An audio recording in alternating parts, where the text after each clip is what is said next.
안녕하세요. 살다 보면 이런 일 저런 일 겪는다지만 이번 이혼으로 제가 겪은 일이 어찌나 기가 찬지 사연을 보내게 됐습니다.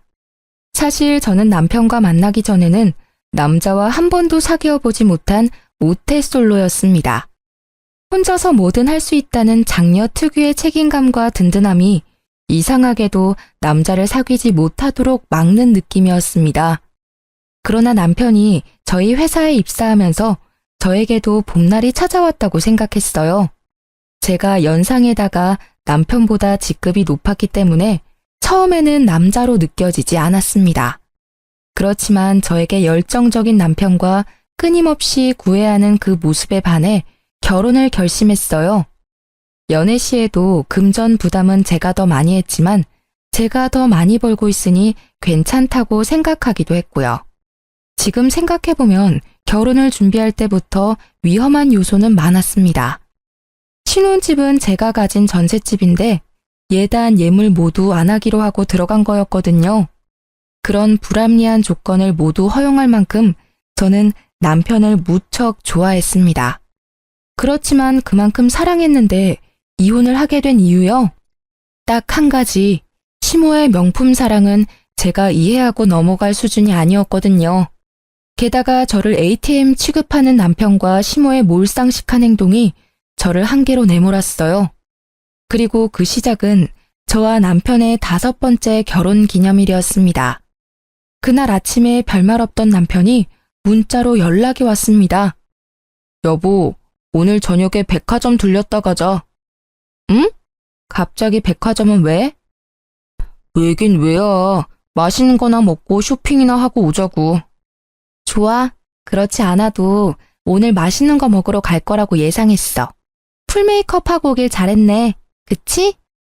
오늘 백화점 갈 걸 예상했어? 어쩐지 오늘 아침에 왜 그렇게 화려한 옷을 입나 했네. 다행이네. 메이크업이 쓸모없는 게 아니게 돼서. 오랜만에 외식을 하는 것이기도 하고 특별한 날이었기에 좋은 시간을 보내게 해줄 거라는 설레임을 안고 함께 퇴근해 백화점으로 향했습니다. 사실 아침에 아무 말 없어서 조금 시무룩한 상태였거든요. 설마 결혼기념일을 잊었을까? 서프라이즈가 있지 않을까 하는 생각들을 했으니까요. 이렇게 퇴근 시간 맞춰 외식 이야기를 해주니 그렇게 기분이 좋을 수 없더라고요. 그런데 차를 세우고 올라간 백화점 1층 에스컬레이터 앞에 시어머님께서 떡하니 서 계시더군요. 어머, 어머님, 여기는 어쩐 일로 오셨어요? 여기 왜 오긴, 우리 효자 아들이 불러서 왔지. 자기가 오늘 어머님 오시라고 했어? 어머니 요즘 입을 옷이 없다고 해서 하나 사드리려고 불렀지. 어머님 옷? 이것 때문에 자기한테 백화점 오자고 한 거야. 좋잖아. 옷 사드리고 여기서 식사하고 가면 딱 되겠네. 안 그래? 저는 어이가 없었지만 시모 앞이라 꾹 참았습니다. 저와의 결혼 기념일은 까맣게 잊고 있더군요. 남편은 기념일을 자주 잊어버리는 스타일이라 이번에도 그런 거라 생각하고 넘기려고 했어요. 그런데 어머님과 함께 고가의 브랜드점에서 옷을 고르더군요. 어차피 남편이 낼 거라 생각하고 가만히 보고만 있던 제 폰으로 문자가 도착했습니다. 무려 250만 원을 결제했다는 은행의 구매 확인 문자였어요. 저는 당장 이야기는 하지 못하고 꾹 참고 집에 도착하자마자 남편에게 따졌습니다. 당신 정신이 있어? 어머님한테 어떻게 그런 큰 금액의 옷을 사드릴 수가 있어? 그것도 우리 생활비 통장으로. 그 안에 있던 돈 우리 전세계약 연장 때 쓸 돈인 건 알고 있지? 전세계약 아직 시간 좀 남았잖아. 자기가 돈 잘 버는데 무슨 걱정이야? 금방 채워 넣으면 되지. 그리고 당신 능력이면 가능하잖아. 걱정하지 마. 그래도 너무 큰 돈이야. 게다가 저번 달에 어버이날에도 용돈 많이 드렸잖아. 그 돈으로 옷 사시면 되는데 어째서 또 당신이 사드린 거야? 그럴 때 쓰라고 용돈 드린 거잖아. 용돈이랑 이번에 나간 옷 금액이면 벌써 돈 500이야. 그 돈은 다른 데 쓰신 모양이더라고. 어버이날 다음 주가 어머니 동창회였는데 들고 갈 만한 백이 없어서 그걸로 가방 하나 사신 것 같던데? 또 명품 가방이야? 올해 들어 벌써 2번째야. 구두, 화장품, 장신구. 매번 사치품이잖아. 어머님한테 그 돈이 전세 계약에 필요한 돈이라고 말씀드렸어? 그걸 왜 말해? 솔직히 당신 모아놓은 돈 좀 있잖아. 그걸로 전세 계약 연장 때 쓰면 되지. 내가 자기 월급을 빤히 아는데 설마 돈 없다고 하지는 않겠지? 그걸 자기가 다 뺏었으니까 그렇지. 그리고 내가 돈만 벌어다 주는 사람이야? 게다가 잘 벌고 잘 모으면 뭐해? 매번 이렇게 상의 없이 돈을 가져가는데 어떻게 돈을 모으냐고. 시어머니에게 용돈 겸 드리는 게 그렇게 아까워? 지금 돈 좀 많이 번다고 유세야? 우리 집이 당신네보다 못 산다고 지금 유난 떠는 거냐고. 시부모님이 어려우면 달라고 할 수도 있지. 꼭 그런 식으로 생색을 내야겠어? 생색이라니 누가 그랬다고 그래. 그런 말이 아니잖아. 우리는 지금 돈을 모아야 하는데 계속 돈을 빼서 시댁에 드리는 자기한테 좀 자중하라고 한 이야기야. 언제나 내가 모으고 당신이 가져가고 이런 식이면 밑 빠진 독에 물 붓는 거랑 뭐가 달라? 그게 생색이야. 돈 좀 잘 번다고 시댁 무시하고 남편 무시하고. 당신도 어차피 돈만 잘 버는 사람이잖아. 당신이 우리 식구들을 아래로 보고 있다는 거 다 알아. 시어머니한테 드리는 돈이 아깝다고 생각하는 것 자체가 우리 가족을 무시하는 거랑 다름없다고. 정말 그렇게 생각해? 지금 생활비의 절반 넘게 시댁으로 들어가. 내가 언제 친정에 돈 그만큼 준 적 있어? 내가 자기를 무시하는 게 아니라 자기가 날 무시하는 거지. 필요하면 친정에도 똑같이 돈 나눌까? 나눠. 대신 네 돈으로 돈 들여. 난 한 푼도 못 줘. 친정집에 들어가는 돈이 아까워서가 아니라 네가 하는 짓이 쪼잔하고 치사해서 안 줄 거야. 난 내 돈으로 효도하는 건 당연하다고 생각해. 그럼 너도 네 돈으로 효도해. 나는 앞으로 생활비는 내 카드로 쓸게. 대신 당신은 생활비 통장에 꼬박꼬박 생활비 넣어놔. 그리고 당신한테 준 내 명의로 된 카드도 없애버릴 거니까 알아서 해. 뭐? 갑자기 카드는 왜 없애? 당신이 변화하는 모습 보일 때까지는 안 만들어줄 거야. 앞으로 시댁에 돈 갖다 드리면 나중에 나도 똑같은 금액 친정 어머니께 드릴 거야. 물론 내 월급에서. 시댁에 드릴 돈은 이제부터 자기가 알아서 마련해. 카드를 없애겠다는 제 협박이 통했는지 자기 돈으로 효도하기는 싫었는지 시모께에 더 이상 돈을 쓰지 않더군요. 그러나 복병은 따로 있었습니다. 생신을 맞이한 시어머님의 생신 축하 자리에서 있었던 일입니다. 저는 그날 어머님이 좋아하시는 명품 스카프를 준비하고 코스 요리점까지 예약해 놓은 상태였습니다. 그러나 막상 시모께서는 명품 선물을 받으시고는 심드렁한 목소리로 말했습니다. 이번 생일에는 크루즈 여행을 가고 싶은데 가능하겠지? 네? 무슨 말씀이신지. 이번 생일 말이야. 우리 개원들이 크루즈 여행을 간다지 뭐니. 나만 빠질 수도 없잖아. 당신 또 그 소리야? 내가 안 된다고 했는데 왜 애들한테 그 얘기를 꺼내? 아니, 돈 잘 버는 며느리가 있는데 그 정도도 못한다 그러면 남들 욕해요. 게다가 나 혼자 가는 거라 돈도 얼마 안 드는데 왜 당신이 가라 마라 난리예요? 돈 1,000만 원이 얼마 안 들어? 그리고 가려면 당신 돈으로 가지 왜 애들한테 손을 벌려? 내가 무슨 돈이 있어요? 며느리가 뭐라고 했는지 아들놈도 용돈이라고는 한 푼도 안 주는데. 지금껏 며느리가 자기 손으로 돈 준 거 본 적 있어요? 내가 뭐라도 사달라고 해야 겨우 사줬다고요. 당신이 졸라서 받았으면 그걸로 된 거지. 시어머니가 돼가지고는 만날 때마다 돈. 당신은 대체 어른이 돼가지고 언제쯤 제정신 차릴 건데? 아우, 답답해. 며느라가, 네가 대답해봐. 내가 요구하는 게 너무하다고 생각하니? 다른 사람들은 며느리 사위가 비용 부담한다는데 내가 그 친구들 틈에서 못 간다 그러면 너랑 네 남편은 뭐가 되니? 시모 여행 하나 안 보내준 나쁜 며느리 아들밖에 더 돼? 시부모님이 싸우시는 걸 보는 것도 곤혹스러웠지만 그렇다고 1,000만 원이라는 금액을 선뜻 드릴 수도 없는 노릇이었습니다. 어머님, 죄송한데 저희도 금액이 너무 커서 당장 마련할 수는 없을 것 같아요. 저는 최대한 간곡히 돌려 말했습니다. 남편은 아무 말 없이 밥만 먹고 있으니 누군가는 대답을 해야 했어요. 그래서 못 해주겠다는 거니? 늙는 것도 서러운데 며느리 눈치까지 봐가면서 살아야 해. 그리고 너 거짓말하는 거 아니다. 너희 전세 연장 계약 때문에 목돈 모아놨다며. 차라리 전세 빼서 우리 집 들어오고 모아놓은 돈으로 크루즈 보내주면 될 거 아냐. 저는 정신이 아득해졌습니다. 합가라니. 게다가 같은 지붕 아래 살면서 비싼 걸 사달라고 할 때마다 등살에 시달려야 할 제 미래가 보이기 시작했죠. 그러면 괜찮겠네. 전셋집 연장으로 마음고생 안 해도 되고 전세금도 생길 거 아냐? 남편은 그저 돈이 생긴다는 생각에 즐거워 불난 집에 부채질을 계속하고 있더군요.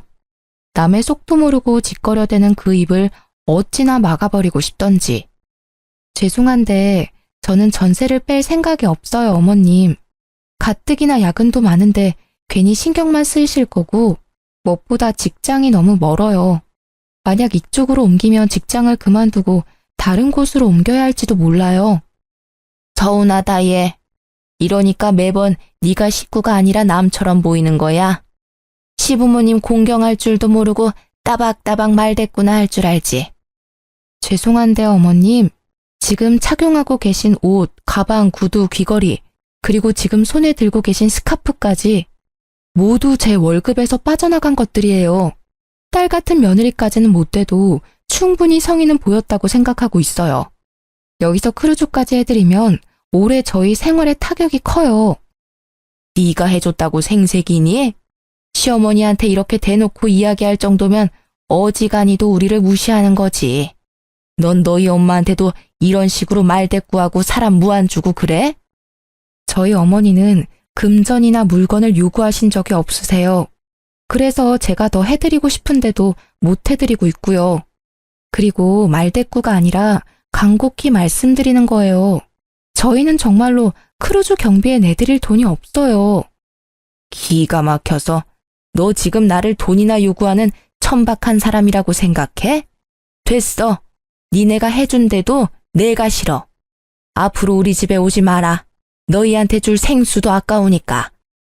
결국 화가 난 시모는 시부를 데리고 나가셨고 남겨진 저는 남편에게 한 소리를 들었습니다. 당신은 꼭 그런 식으로 말해야 돼? 좀 더 좋게 말할 수도 있잖아. 그냥 안 된다고만 하면 될걸. 꼬투리 잡듯 말을 해서 어머니가 화나셨잖아. 나도 화났어. 그럼 당신이 이야기하지 그랬어. 아까는 입 꾹 다물고 있더니 이제 와서 난리야. 게다가 어머님이 그렇게 쉽게 포기하실 분이야? 아님 자기 월급에서 빼서 드려. 그건 안 말릴 테니까. 진짜로 다시 생각해봐. 본가로 들어가면 돈도 아끼고 좋잖아. 너 살림에 신경 안 써도 되고 전세금 목돈도 생기고 그걸로 재테크하면 돈도 금방 벌어. 본가로 들어가면 돈이 더 들겠지. 멀리 사는 지금도 불러내서 명품 사서 계산 우리한테 하라고 하는데 같은 집에 살면 어떤 요구를 하실지 상상도 안 가. 당신이 어머님 요구 다 들어줄 자신 있으면 가. 나는 내 집에서 편하게 살 테니까. 결국 합가와 크루즈 이야기는 다행히 흐지부지 되었습니다. 그러나 어머님은 그 뒤로도 저와 남편을 불러내어 명품을 사드리는 행동을 멈추지 않았습니다. 이때까지만 해도 저는 이혼은 생각도 않고 있었어요. 그 사건이 터지기 전까지는요. 사실 제게는 남모를 고민이 하나 있었어요. 결혼 5년이 넘어가는데 애가 생기지 않는다는 거였습니다. 남편도 시댁도 그 문제로 저에게 말을 꺼낸 적이 없어서 다행으로 생각했습니다. 그리고 임신을 확인했을 때는 어찌나 기분이 좋던지 시댁분들께 가장 먼저 알려드렸어요.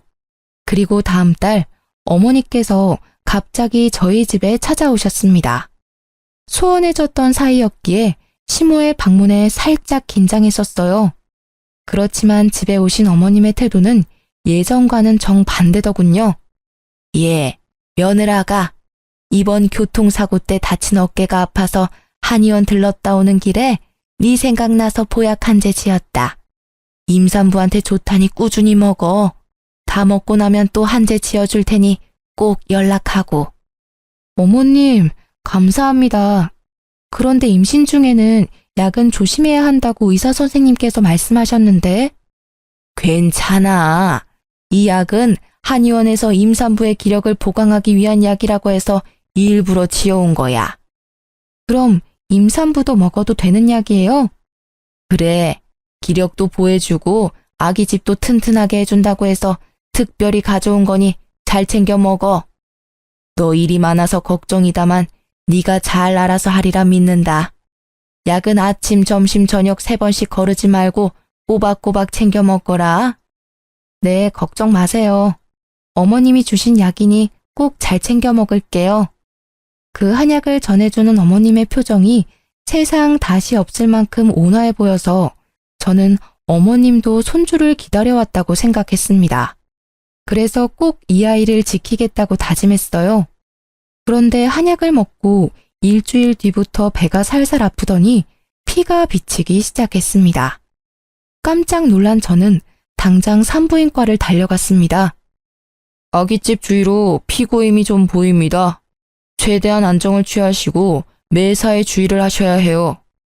저 시어머님께서 한약을 지어주셨는데 계속 먹어도 될까요?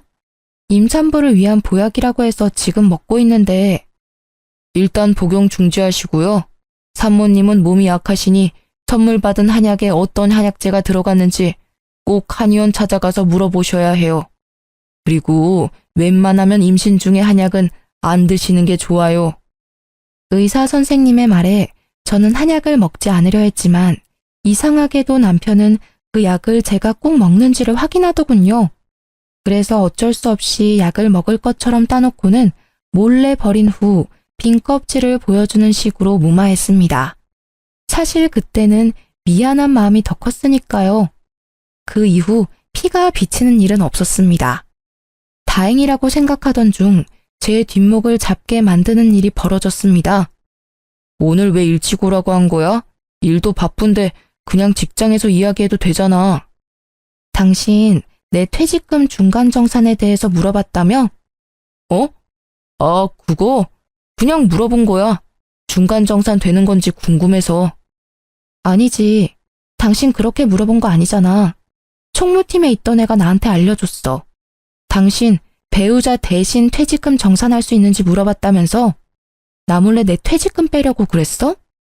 그게 어머니가 집 리모델링에 돈이 필요하다고 하잖아.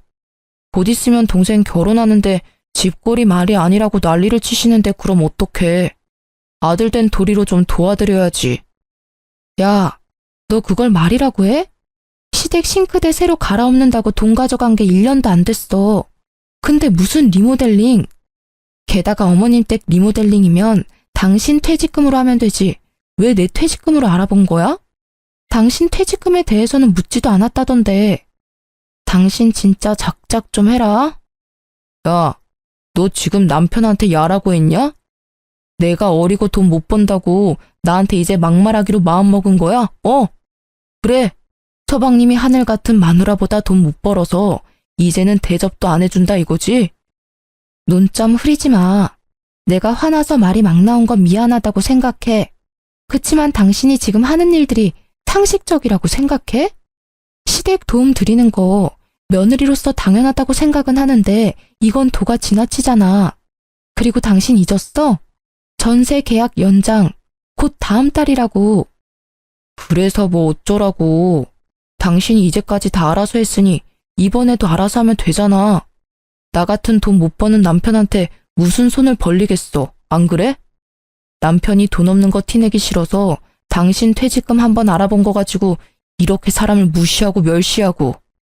당신이 우리를 이렇게 생각하는 거 처음부터 다 티났어. 그 시선이 싫어서 어머니가 계속 명품을 요구하시는 거라고. 알아? 내가 당신 무시했으면 당신 애를 왜 가져? 내가 지금 왜 애를 가지려고 그렇게 애썼는지 몰라서 그래? 솔직한 말로 당신은 애 가지는 것도 별로 좋아하지 않았잖아. 나만 매번 발 동동 굴리며 원했었지. 그리고 임신한 마누라를 앞에 두고 퇴직금 꺼내서 시댁 줄 생각은 어떻게 해? 앞으로 태어날 애한테 더 신경 쓰는 게 당연한 거 아니야? 애도 가족이지만 우리 어머니도 가족이잖아. 너도 생각하는 수준이 딱. 아휴, 됐다. 됐어, 말을 말자. 또 뭐라고 하면 임신한 여자한테 해도 될 소리 안 될 소리 하면서 잔소리할 거니까 그냥 여기서 그만해. 기가 차서. 진짜 그렇게 생각했니?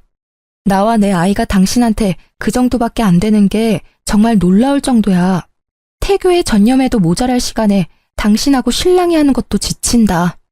지금 경고하는데 내 퇴직금 건드리지 마. 어차피 총무팀에 이야기해놔서 건드리지도 못하겠지만 내가 모아놓은 돈 가져갈 생각 꿈에도 하지 마. 그렇게 으름장을 놓고는 저는 시모께서 지어주신 한약을 들고 친정으로 갔습니다. 한약을 가져가지 않자 남편이 왜 안 가져가냐고 난리쳐서 들고 온 거였어요. 그 모습에 그래도 내 몸 생각해주는 건 남편밖에 없다고 생각했어요. 물론 그 약이 제 몸에 맞지 않아서 먹지 않는다는 말은 하지 않았어요. 친정에 가니 오랜만에 외삼촌께서 와 계셨습니다. 외삼촌은 한의사로 일하고 계시는데 이참에 한약이 제 체질과 왜 안 맞는지 물어보려고 시모께 받은 한약을 보여드렸어요. 박스 뒷면에 적힌 성분들을 꼼꼼히 살펴본 외삼촌이 굳은 얼굴로 물어봤죠. 이거 네가 먹을 수 있는 한약이 아닌 것 같은데? 누구한테 받았니? 근데? 분명히 어머님이 저한테 맞는 약을 지어오셨다고 하셨는데요. 그렇게 말씀하셨다고? 그럴 리가 없는데. 내가 지은 게 아니니 가타부타 말은 못하겠지만 혹시 모르니 꼭 이거 지어준 한의원 가서 물어보고 먹어. 한약이든 양약이든 잘못 먹으면 큰일 나. 임산부가 입에 대는 건 뭐든 조심해서 나쁠 거 없으니까. 덜컥 겁이 난 저는 약이 들어있던 상자에 적혀있던 한의원 상호와 전화번호를 보고 전화를 했습니다. 직접 와야 한다는 이야기에 저는 한약을 들고 한의원으로 갔습니다. 선생님, 저기 이 한약 성분을 알아보려고 왔는데요.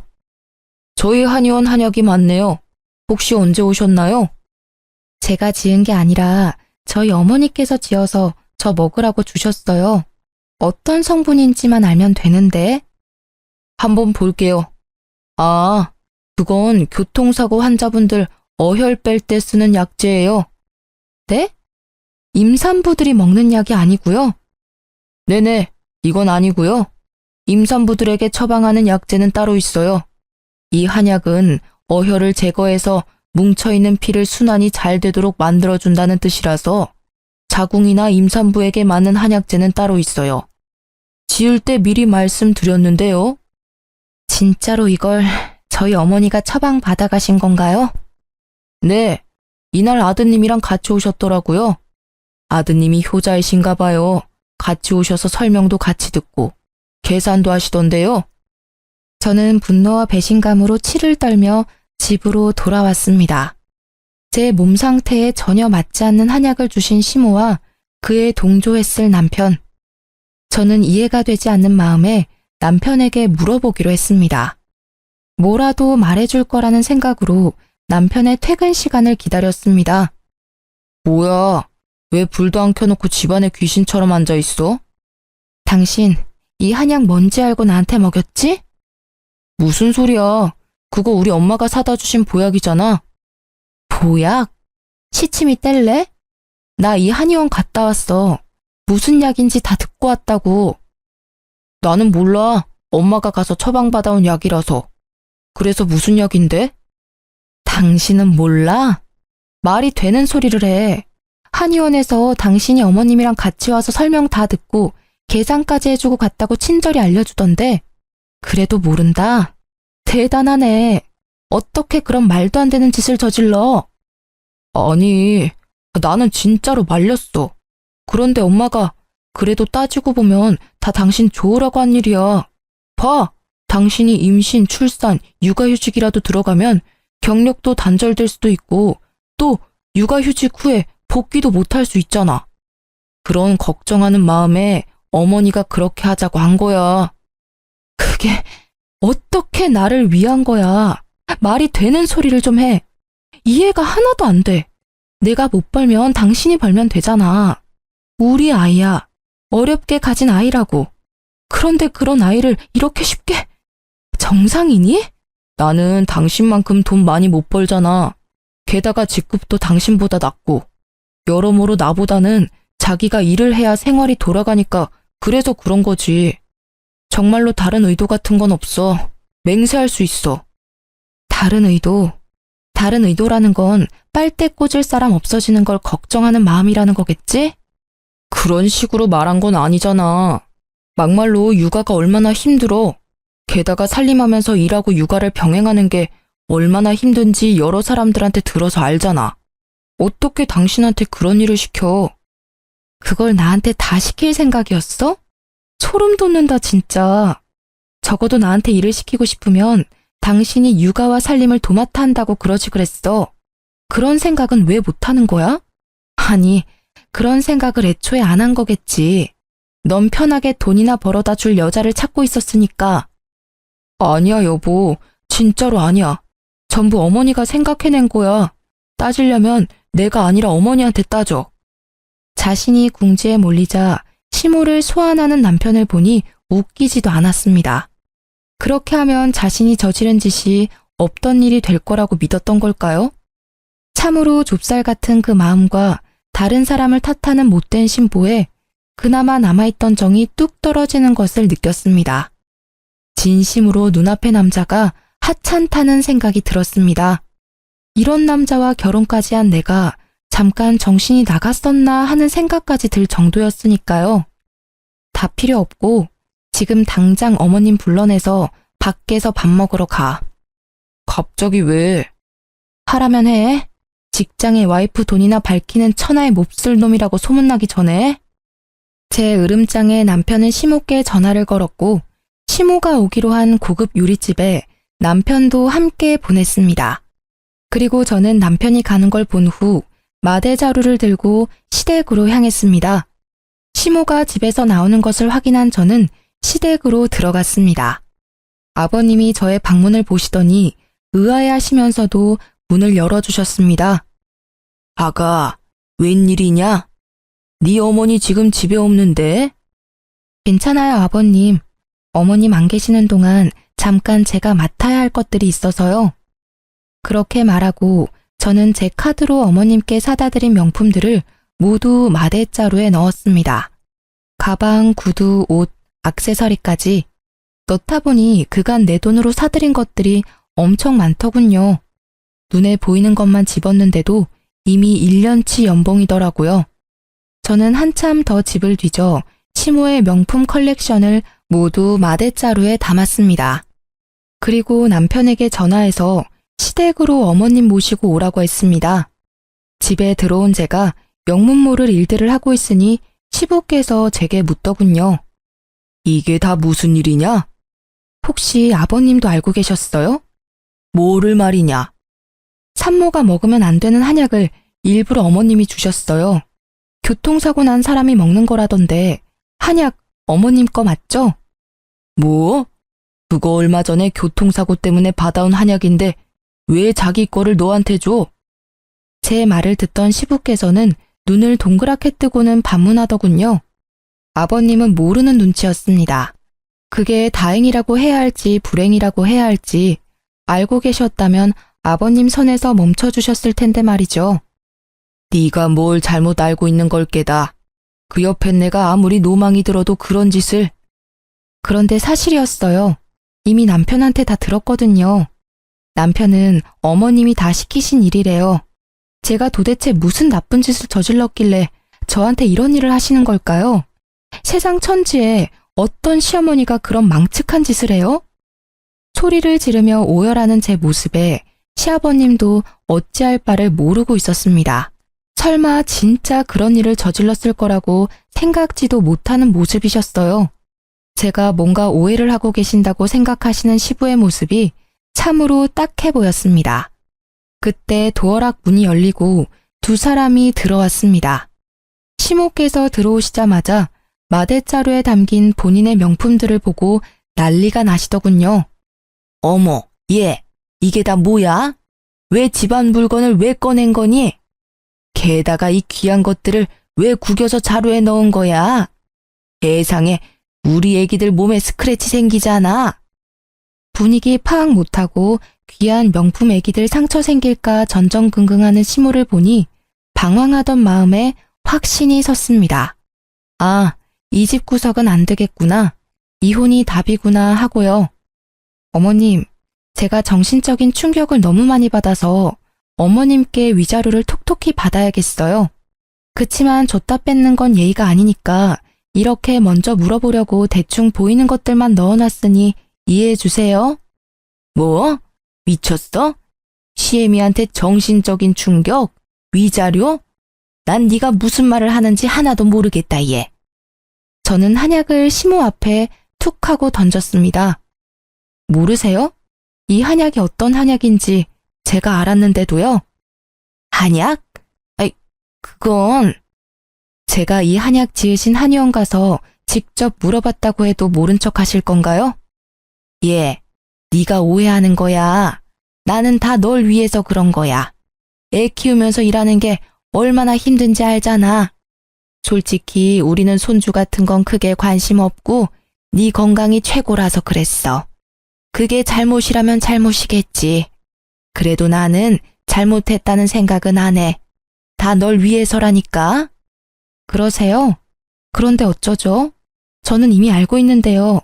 그 한약 저한테 주신 진짜 이유. 제 돈 때문이잖아요. 제가 벌어다 줄 돈이요. 어머님이 그토록 사랑하는 명품 사줄 제 돈 말이에요. 그것 때문에 이런 짓을 저지른 거잖아요, 둘이서. 누가 그런 말을 해? 절대로 아니야. 나는 그런 적 없다. 그것보다 날 못된 심으로 몰아가려는 네 행동이 더 나쁘다고 생각하지 않니?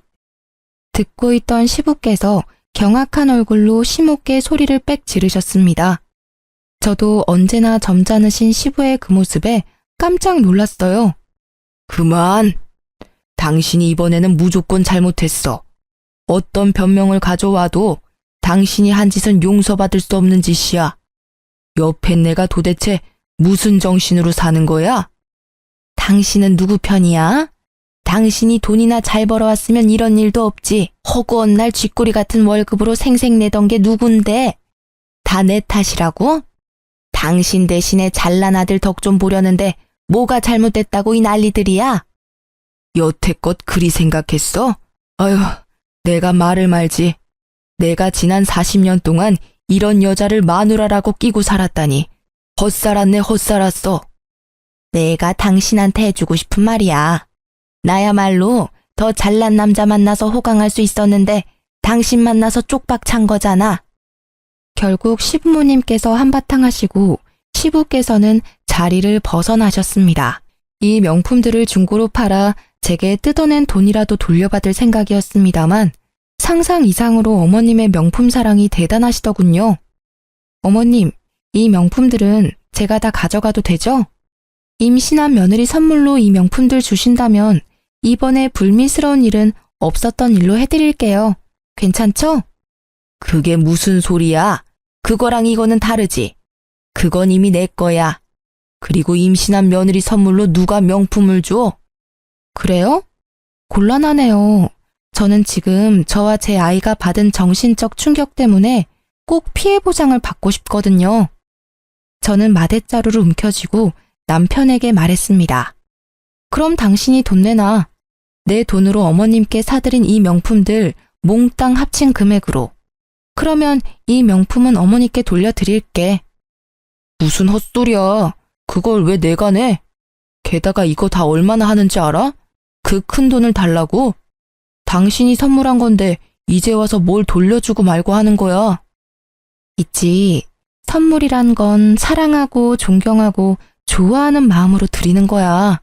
그런데 그 마음이 배신당한 것도 모자라 이런 일까지 당했으니 그 마음이 몽땅 사라지는 것도 당연한 거 아니야?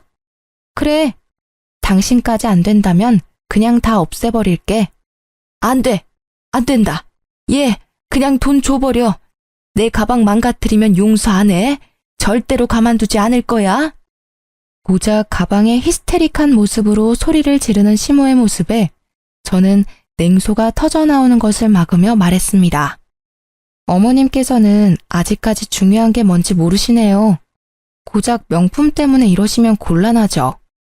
어머님께서 망치려고 했던 건 사랑만 받아도 모자랄 정도로 귀하고 소중한 거예요. 제가 지금 기분이 너무 안 좋거든요? 수 틀리면 확 다 찢어버릴지도 몰라요. 예, 진정해라. 미안해. 내가 미안했다. 그래, 돈은 네 남편이 다 돌려줄 거야. 엄마, 무슨 소리 하는 거야? 나도 주고 싶은데 돈이 없어. 당신도 잘 알잖아, 내 사정. 코인 투자했다가 다 잃은 거. 돈 없으니까 알아서 해. 그래서 안 주겠다는 말이야? 안 주겠다는 게 아니라 지금 당장 돈이 없다는 거잖아. 돈 있으면 좋지. 근데 없잖아. 어쩌라는 거야? 아, 그러면 돈이 있으면 나한테 돈을 주겠다는 거야? 그래, 있으면 주지. 안 주려는 게 아니라 못 주는 거야, 없으니까. 그래? 그럼 됐네. 이건 시어머님 돌려드릴게. 당신은 나랑 같이 회사 가서 퇴직금 정산해. 당신 퇴직금 한 3천 있었나? 여기 명품들 가격의 절반 정도겠지만 중고인 걸 감안해서 그 정도로 봐줄게. 뭐?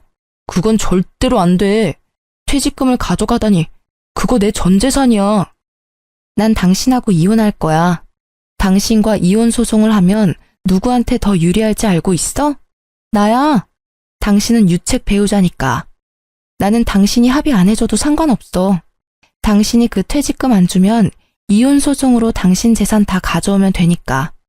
그때는 3천만 원 정도로 끝낼 생각 꿈에도 하지 마. 남편은 결국 3천만 원의 퇴직금을 중간 정산해서 저에게 주었고, 저는 남편을 당장 집에서 쫓아보냈습니다. 전셋집도 내가 마련했고, 이 집안에 있는 모든 게 내 돈으로 산 거니까 자기는 자기 물건 챙겨서 당신 집으로 가. 그리고 얌전히 이혼 서류나 기다리고 있어. 열쇠며 도어락이며 싹 다 바꾸고 경비실에 남편과 이혼했고 이 집에 안 사니 외부인 절대 들이지 말라고 신신당부까지 했습니다. 이혼 서류를 받은 남편은 여전히 제가 벌어들일 돈과 재산에 미련이 남았는지 저에게 연락을 해오더군요. 여보, 냉정하게 생각해봐. 애를 낳았는데 아빠가 없으면 애가 얼마나 힘들겠어. 남자애면 아빠가 있어야 하고 여자애면 더더욱 아빠가 있어야 하잖아. 애들한테 아빠의 존재를 빼앗는 게 얼마나 나쁜 일인지 알고 있어? 그렇게 애 생각하는 남자가 그런 대담한 생각을 했어? 그래, 애가 태어나서 친아빠라는 놈이 돈 때문에 엄마에게 어떤 짓을 했는지 말해주면 애가 엄청 좋아하겠다, 그치? 어디서 약을 팔아? 그런 말에 속아 넘어갈 줄 알았어? 내가 하도 당한 게 많아서 당신 말이라면 믿고 싶지도 않아. 그러니까 2번 다시 이런 시덥잖은 이야기로 연락하지 마, 소름 끼치니까. 그 뒤로 전 남편의 연락은 없었습니다. 이혼 후 저는 바쁜 날을 보냈습니다. 혼자서 임신과 출산을 준비하는 것이 보통 일이 아니었지만 친정 식구들이 있어 다행히 잘 해결할 수 있었죠. 아기가 태어나고 첫 돌에 친정어머니가 수고했다며 아기 금부치 사준다며 백화점에 저를 데리고 갔어요. 전 남편이 자주 가던 백화점이라 가고 싶지 않았는데 그 나쁜 예감이 딱 들어맞았는지 하필 가방 매장 앞에서 시모를 만나게 됐습니다. 어머, 안녕하세요. 잘 지내셨어요? 그래. 애가 많이 컸구나. 네. 아빠가 없어도 무럭무럭 잘 커줘서 고마울 뿐이죠. 혹시 가방 사러 오셨어요? 예전에도 이 브랜드 좋아하셨잖아요. 뭐, 그렇지. 그냥 보러 온 거야. 저도 오늘은 명품 가방 사러 왔거든요. 이상하게도 시모의 몸에 걸친 것들 중에 명품이라고는 하나도 없더군요. 그렇게나 애착하던 가방들도 다 어쨌는지 5만 원짜리 가방을 들고 계셨습니다. 저는 멀뚱멀뚱 서 있는 시모를 무시하고 매장 안으로 들어갔습니다. 엄마, 애 봐주느라 고생하는데 내가 가방 사줄게. 예쁜 걸로 골라봐. 얘, 무슨 가방을 사준다고 그래? 아니야, 나는 그런 거 없어도 괜찮아. 내가 사주고 싶어서 그래. 딸 벌어둔 돈도 많은데 이럴 때 안 쓰면 언제 써? 자, 이거 어때? 비싸서 그런지 엄청 예쁘다. 너무 비싸. 나는 작은 거면 돼. 네가 번 돈으로 왜 내가 호강을 해? 예쁜 손주 안겨준 것만으로도 엄마는 고맙지. 아니야. 내가 엄마한테 느끼는 고마움의 정도는 이 제일 비싼 가방으로도 모자랄 정도거든. 자, 내가 사줄게. 걸쳐봐. 진짜 잘 어울린다. 친정어머니의 만류에도 결국 제일 비싼 가방을 사는 절 보고 있는 시모 눈빛이 어찌나 애처로운지 웃음이 다 나더군요. 왜 구경만 하고 있으세요? 하나 구매하세요. 신상이라 예쁘게 잘 빠졌네요. 멀뚱히 저희만 바라보는 시모를 보며 저는 일부러 약 올리듯 말했습니다. 그리고 나오는 길에 주얼리 샵이 있길래 그곳도 들렀습니다. 애기 돌이라서 금목걸이랑 금팔찌를 해주고 싶어서요. 합쳐서 10돈 정도로 해서 찾아봐 주세요. 엄마, 무슨 10돈이나 해. 돈도 없으면서. 그냥 금반지 하나면 된다니까. 젖손주야. 얼마나 예쁜데 엄마가 그것도 못 해주겠어? 아, 저기 나왔다. 우리 손주 한번 걸쳐볼까요? 그렇게 친정어머니는 애기 몸에 팔찌며 목걸이, 반지까지 걸치게 하고는 예쁘다 하고 칭찬해줬습니다. 아기도 방긋방긋 웃으며 외할머니한테 세상 예쁜 미소를 보여주었어요. 당신이 외면한 손주, 몸에 주렁주렁 금 걸치고 외할머니께 사랑받으며 잘 있는 모습 한껏 보여주고 왔습니다. 우리를 바라보는 시모의 모습이 어찌나 처량하던지 동정심까지 돌아올 뻔했다니까요. 물론 고가의 명품 가방을 보던 그 욕심 가득한 눈빛 때문에 그럴 일은 없었지만요. 나중에 알고 보니 전 남편이 시모의 명품들을 모조리 다 갖다 팔았다고 하더군요. 저에게 빼앗겼다고 생각한 퇴직금을 다시 돌려받을 심산이었는지는 모르겠지만 그걸 듣고는 어찌나 고소한 기분이 들던지요. 게다가 시모는 그 낭비벽 때문에 시부와 별거하고 서로 이혼 준비 중이라고 합니다. 소송 중에도 명품 가방 구경 나온 시모는 정말 하나도 변한 게 없어 보였습니다. 1년 뒤 육아휴직이 끝나고 회사에 복귀했더니 전 남편은 그렇게 악착같이 끌어모은 돈을 코인에 다 쏟아붓고는 결국 폭망했다고 하더라고요. 직장 동료들까지 끌어들여 했는지 마지막에는 엄청난 사고를 치고 퇴사를 했더군요.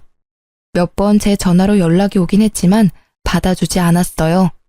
솔직히 예전 같으면 내가 보고 싶어서 전화했을 거야 라고 착각했겠지만 지금은 절대 그렇게 생각하지 않아요. 제 돈이 그리워서 전화했나 싶어서 알아서 거르고 있어요. 이혼 후 3년이 지난 지금 저는 부모님과 함께 살며 애를 키우고 있어요. 그리고 조건이 더 좋은 직장에 스카웃이 돼서 이직까지 하고 좋은 사람과 교류 중입니다. 전 남편과 시모 때문에 임신 초기에 고생을 많이 했지만 지금은 사람 보는 눈을 키울 수 있는 따끔한 경험이었다고 좋게 생각해요. 아이가 잘못될 수도 있다는 생각이 저의 망설임을 없애주었어요. 뱃속의 아이를 위해서라도 열심히 살아야 한다고 생각해요. 엄마가 보는 눈이 없어 아이를 아빠 없이 키우게 됐으니 모자람 없이 키워주는 것이 제가 해야 할 일이겠죠. 나쁜 일들이 있었지만 그래도 저는 앞으로 잘 나아가고 있어요. 살면서 끊는 일이 이어나가는 일보다 더 중요할 때도 있다는 걸 깨달았어요. 제가 그랬듯 망설이는 모든 분들에게도 제 사연이 좋은 참고가 되었으면 해요. 마지막으로 제 사연에 귀 기울여 주셔서 감사합니다.